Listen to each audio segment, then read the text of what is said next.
Cue up Mirko Krokop's walkout song because we had a couple of wild boys set to fight this weekend at featherweight. It is Touchy Andre Fili taking on Joanderson Brito, a guy who Dana White said, and I quote, possibly going to be the next great Brazilian star. Well, it didn't start out great for old Joanderson Brito. And listen, I joke about that, but still kind of have really high hopes for the guy. I mean, listen, he just turned 27 about 3 months ago. He's an absolute wild man in the cage. If you go back to his fight with LFA before he fought on Contender Series against Jose Meerschaert, he goes out there and the referee's last name is Thunder, so that's always fun, Chad Thunder.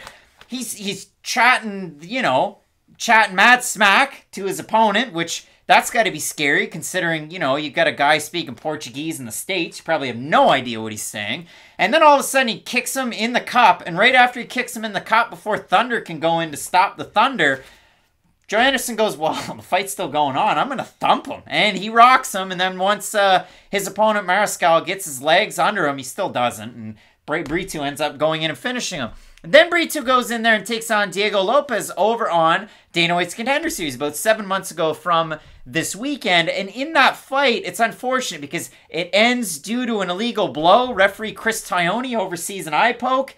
But referee Chris Tione doesn't do what he did last weekend for Mike Jackson and rule it a no contest. They go to a technical decision, and Joanderson Brito is declared your winner. Now, Dana White, I think, based on, the hype and the style of Brito on the regional scene, so on and so forth, had that, coupled with some strong moments in that fight against Lopes, and we end up giving Brito the contract. He fights Bill Algeo, tries to go for all the takedowns, loses that fight 30-27 to me, 30-27 to most. So now he picks up the pieces. That fight against Bill Algeo was back in January, so 3 months and a week ago. Now taking on Touchy Fili, who, what's crazy?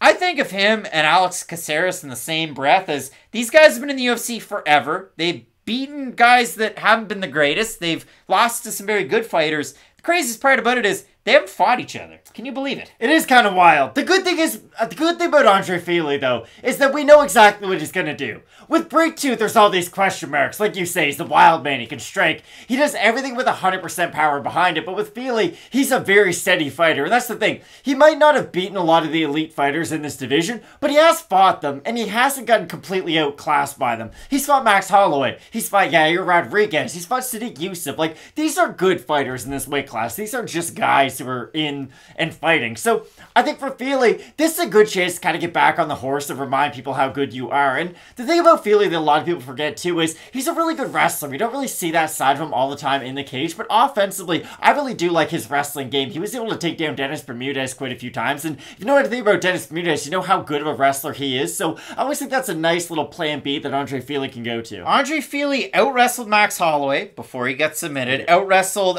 Felipe Orantes, Artem Lobov, Dennis Bermudez, Michael Johnson. He lost that fight. Sadiq Youssef and Charles Jourdain, and he won that fight against Jourdain. Now, did get out-wrestled by Bryce Mitchell, his second to last fight, and against Daniel Pineda, competitive fight until an eye poke. An eye poke. And for Joanderson Brito, I should say this, not just the Diego Lopes fight that was over on Contender Series, he is a guy that likes to lead and paw with his lead hand like that, and then throw those wild punches, almost like a hockey fight. I'm going to grab him, and I'm just going to go at him. So it's one of those ones. It is a fun style. He is a shoot-the-box fighter. Does have a good ground game. I mean, listen, powers into double legs for takedown from long range, which against Fili, it could work. It could work to his detriment. Also became a father 12 weeks ago on Instagram. So, listen, maybe you have big dad energy, Joanderson Brito. He goes in there for the new kid and knocks out Andre Fili.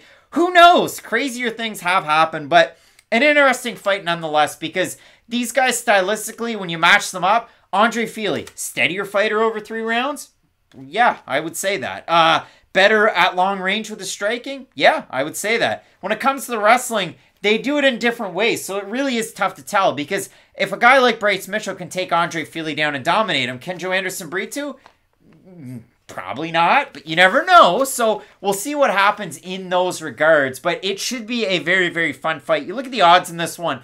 They kind of surprised me. Brito opened a -215 underdog. He's a +226. You look at Andre Fili, open -255, -285 right now. So if we have a look at the Tapology vote, surprise to us there to you. I'm going to say the fans go with the more well-known guy. Who's the favorite? I'm going to say over under 75% Fili. Over. I'm going to say over, way over. 528 total votes, 87% Fili, 77% by decision, 16% by knockout. For the 13% that are Brito, 52% by decision, 19% by KO TKO. This reminds me of TJ Laramie's taking on Derek Minner. He's a big favorite. He's all the hype. And then he loses, and then he goes and fights friggin' Pat Sabatini. He's a big underdog. Nobody picks him to win. Joanderson Brito's taking on Bill Algeo. Everybody's excited about Joanderson Brito. Lose that fight 30-27 easily, and now everybody's off that train. Everybody's forgetting about him. So if you really like the promise of the prospect that is Joanderson Brito, maybe you really like him in this matchup. And for Andre Fili, Mr. Steady Eddie, what are you saying in this one? I just worry about the output of Andre Fili. That's the only thing that I do worry about sometimes. He has really good strikes in the feet, but he's not the steadiest guy on the feet, so he can get out-volumed in some matchups. But other than that, I do like him in this fight. I think he's going to be able to use his jab and his kicks quite a bit against Brito. And like you had said, Brito does shoot from quite a ways away, and against a guy like Fili, who already has the advantage of reach and height, he's going to be shooting from that much further away, so I think Fili should be able to win this one by decision. Yeah, it's a funny one. I mean, you got to look at Andre Fili's last fight against Daniel Pineda, where the fight ended and it's a no contest on his record due to the eye pokes, and hey, Daniel Pineda, a unique fighter of having 3 no contests on his record now. The PFL ones are not the same as the one that he has in the UFC,